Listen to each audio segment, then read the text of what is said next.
Mirë se veni në kanalin tonë Fuqia e Trurit. Imagjinoni sikur çdo ditë dikush t'jolte pak nga pak aftësinë për të menduar, për të përqendruar dhe për të marrë vendime pa kuptuar fare. Më e frikshmja është se kjo mund të ndodhë pa asnjë dhimbje dhe pa asnjë simptom të dukshme. Mjaftojnë vetëm 6 orë gjumë çdo natë për disa ditë me radhë që truri të fillojë të funksionojë ndryshe.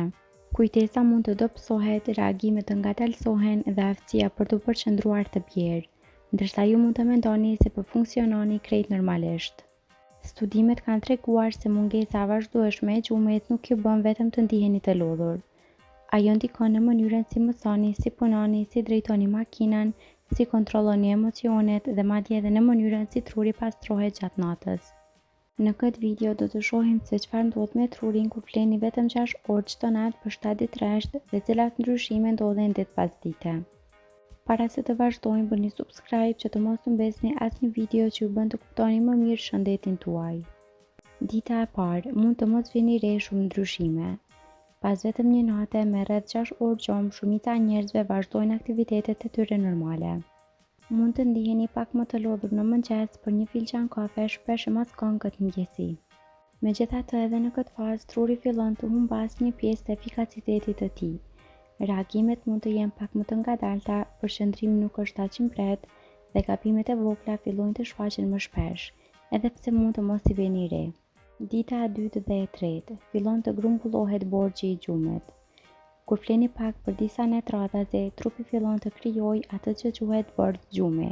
Kjo do të thotë se truri nuk e ka pasur kohën e nevojshme për të rikuperuar plotësisht.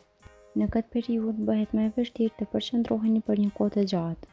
Mund ta gjeni veten duke lexuar të njëjtin paragraf disa herë ose duke harruar se çfarë po bënit vetëm pak minuta më parë.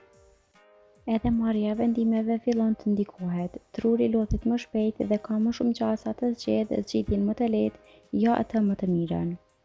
Kujtesa fillon të dobësohet. Një nga funksionet më të rëndësishme të gjumit është forcimi i kujtimeve. Gjatë natës, truri organizon dhe ruan informacionin që kemi mësuar gjatë ditës. Kur gjumi shkurtohet vazhdimisht, ky proces bëhet më pak efikas. Për këtë arsye mund ta keni më të vështirë të mbani mend emra, numra, takime ose informacione të reja. Studentët dhe personat që punojnë me shumë informacion shpesh e ndjejnë këtë efekt më shpejt. Vëmendja dhe reagimi ngadalësohen. Pas disa ditësh me vetëm 6 orë gjumë, koha e reagimit fillon të zgjatet. Kjo mund të mos ketë shumë rëndësi kur jeni ulur në shtëpi, por mund të bëhet problem serioz gjatë drejtimit të makinës, përdorimit të makinerive ose situatave që kërkojnë reagim të menjëhershëm. Studimet kanë treguar se mungesa e gjumit mund të ndikojë në performancë në mënyrë të ngjashme me konsumimin e alkoolit, duke rritur rrezikun për gabime dhe aksidente. Emocionet bëhen më të vështira për të kontrolluar.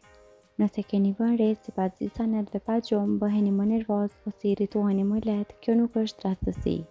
Mungesa e gjumit ndikon në zonat e trurit që kontrollojnë emocionet. Si rezultat mund të reagoni më fort ndaj situatave të zakonshme, të humbisni durimin më shpejt ose të ndiheni më të stresuar. Edhe ankthi mund të përkeçohet tek disa persona kur mungesa e gjumit vazhdon për disa ditë. Truri ka më të vështirë të marrë vendime.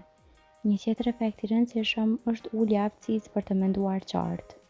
Mund të bëheni më impulsiv, ta keni më të vështirë të planifikoni ose të mos arrini të vlerësoni si duhet rrezikun e një situate.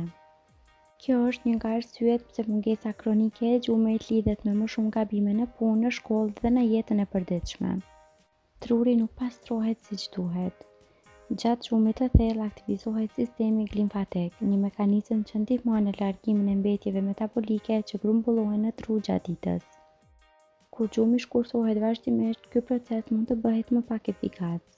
Shkencëtarët besojnë se gjumi i mirë luan një rol të rëndësishëm në ruajtjen e shëndetit afatgjatë të trurit, megjithse kërkimet në këtë fushë vazhdojnë ende.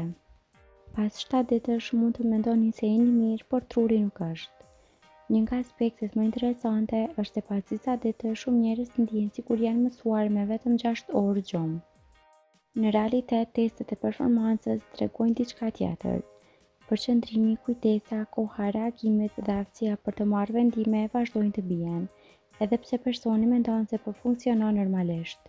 Me fjalë të tjera, truri mund të jetë më i lodhur se sa kuptoni vetë. sa orë gjomë ka nevojë shumica e të rriturve. Për shumicën e të rriturve rekomandohen në rreth 7 deri në 9 orë gjomë çdo natë. Ka persona që funksionojnë mirë me pak më shumë ose pak më pak, por ata janë përjashtim dhe jo rregull. Nëse fleni vetëm 6 orë her pas here, zakonisht nuk është problem serioz, por nëse kjo bëhet rutinë për javë ose muaj të tërë, efektet mund të fillojnë të grumbullohen gradualisht. Një javë vetëm me 6 orë gjomë çdo natë mund të ndikojë shumë më tepër se sa mendoni. Përqendrimi mund të pjerë, kujtesa mund të dobësohet, reagimet mund të ngadalësohen dhe kontrolli i emocioneve mund të bëhet më i vështirë. Pjesa më shqetësuese është se shumë njerëz nuk e kuptojnë se sa shumë ka rënë performanca atyre mendore. Ata ndihen sikur janë përshtatur, ndërsa truri vazhdon të punojë me më pak efikacitet.